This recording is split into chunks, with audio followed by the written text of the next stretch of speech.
उद्या सकाळी येत आहे वर्षातील पहिले सूर्यग्रहण आणि शास्त्रानुसार या दिवशी केलेली एक छोटीशी उपाय तुमच्या घरात सुख समृद्धी, धनलाभ आणि लक्ष्मीचा स्थायी वास घडवू शकतो. पण लक्षात ठेवा, हा उपाय ग्रहण सुरू होण्याआधी केला तरच त्यांचा पूर्ण लाभ मिळतो. उशीर झाला तर संधी हातातून जाऊ शकते. म्हणून व्हिडिओ हा शेवटपर्यंत नक्की बघा.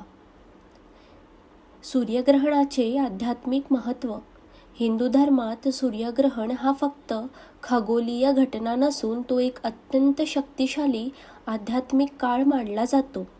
यावेळी केलेली जप, दान, स्नान आणि विशेष उपाय हे हजारपट फळ देतात असे सांगितले जाते. ग्रहणाच्या काळात नकारात्मक ऊर्जा वाढते, पण योग्य उपाय केल्यास हीच ऊर्जा धन, यश आणि सौभाग्य आकर्षित करते.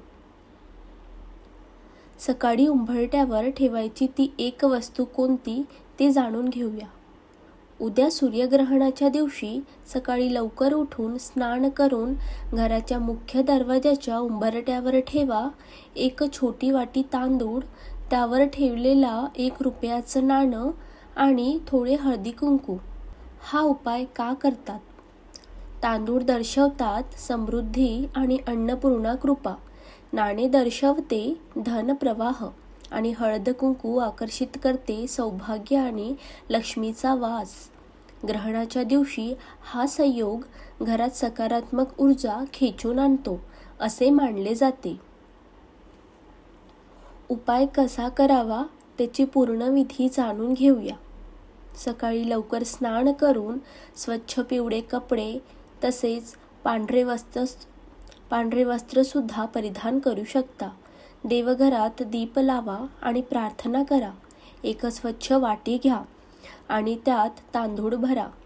तांदळावर 1 रुपयाचे नाणे ठेवा. त्यावर हळद कुंकू लावा. ही वाटी घराच्या उंबरठ्याच्या आतल्या बाजूला ठेवा आणि मनात श्रद्धेने प्रार्थना करा, माझ्या घरात सुख, शांती आणि समृद्धी नांदो. ग्रहणाच्या दिवशी कोणत्या चुका टाळाव्यात? ग्रहणाच्या वेळी काही गोष्टी टाळणे अत्यंत महत्त्वाचे आहे. अन्न शिजवू नये, झोप काढू नये, वादविवाद करू नयेत, नकारात्मक विचार टाळावेत, कारण यावेळी मनाची ऊर्जा खूप संवेदनशील असते. ग्रहण संपल्यानंतर पुन्हा स्नान करा. घरात गंगाजल शिंपडा. देवाला नैवेद्य द्या आणि तांदळातील नाणे तिजोरीत ठेवा. यामुळे धनप्रवाह वाढतो असे मानले जाते. ग्रहणाच्या वेळी वातावरणात सूक्ष्म ऊर्जा बदल होतात असे ऋषीमुनींनी सांगितलेले आहे. या काळात मंत्रजप, ध्यान आणि मौन यांना अत्यंत मोठे महत्त्व आहे. फक्त 108 वेळा ओम नमो भगवते वासुदेवाय किंवा ओम सूर्याय नमः याचा जप केला तरी मनशांती आणि सकारात्मक ऊर्जा मिळते असे मानले जाते. धनलाभासाठी विशेष छोटा उपाय. जर घरात अडचणी असतील तर ग्रहण सुरू होण्याआधी एक लाल कापडात 7 तांदळाचे दाणे, 1 लवंग आणि 1 छोटे नाणे बांधून देवघरात ठेवावे. ग्रहण संपल्यानंतर ते कापड तिजोरीत ठेवा.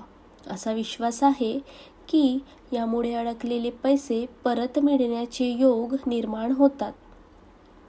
मनोकामना पूर्ण होण्यासाठी प्रार्थना. ग्रहणाच्या दिवशी फक्त 1 मिनिट डोळे बंद करून मनापासून प्रार्थना करा. देवा, माझ्या घरातील सर्व दुःख दूर कर. माझ्या कुटुंबाला आरोग्य, आनंद आणि समृद्धी दे. श्रद्धेने केलेली ही छोटी प्रार्थना मोठा बदल घडवू शकते. स्त्रियांसाठी खास नियम. गृहलक्ष्मीने ग्रहणाच्या दिवशी केस विंचरणे टाळावे, शिवणकाम टाळावे आणि जास्त बोलणे सुद्धा टाळावे. त्याऐवजी नामस्मरण करावे.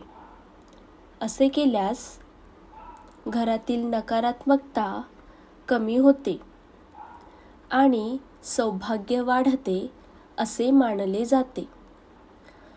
उद्या येणारे हे सूर्यग्रहण तुमच्या नशिबाचा अंधार दूर करून सुख, शांती आणि धनाचा नवीन प्रकाश देव.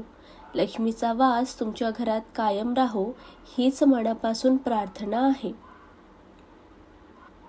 ग्रहणाच्या आदल्या रात्री घर स्वच्छ करणे अत्यंत शुभ मानले जाते.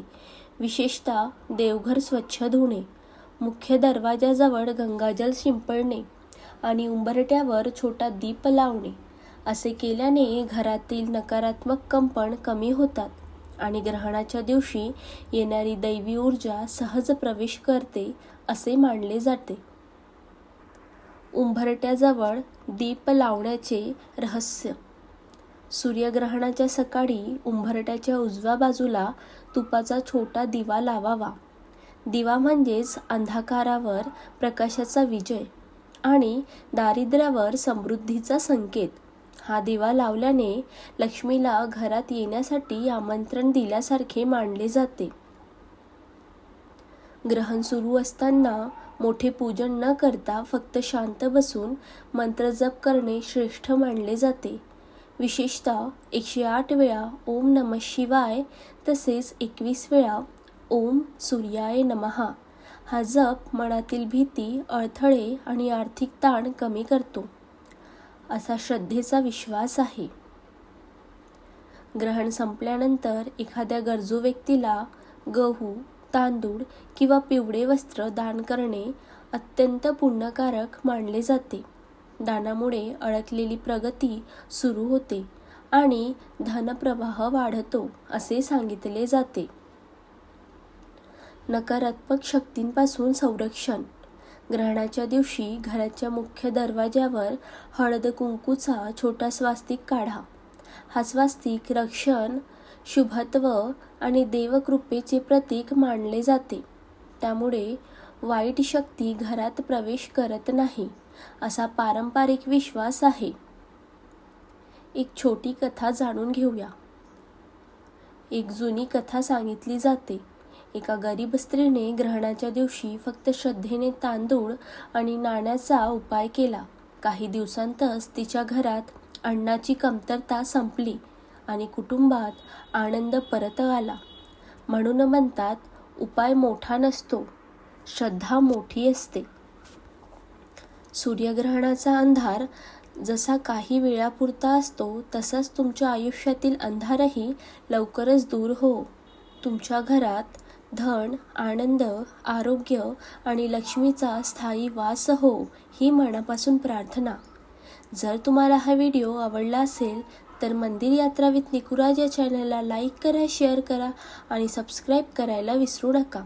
हर हर महादेव, जय सूर्यदेव, जय माता लक्ष्मी आणि कमेंटमध्ये ओम सूर्याय नमः लिहायला विसरू नका.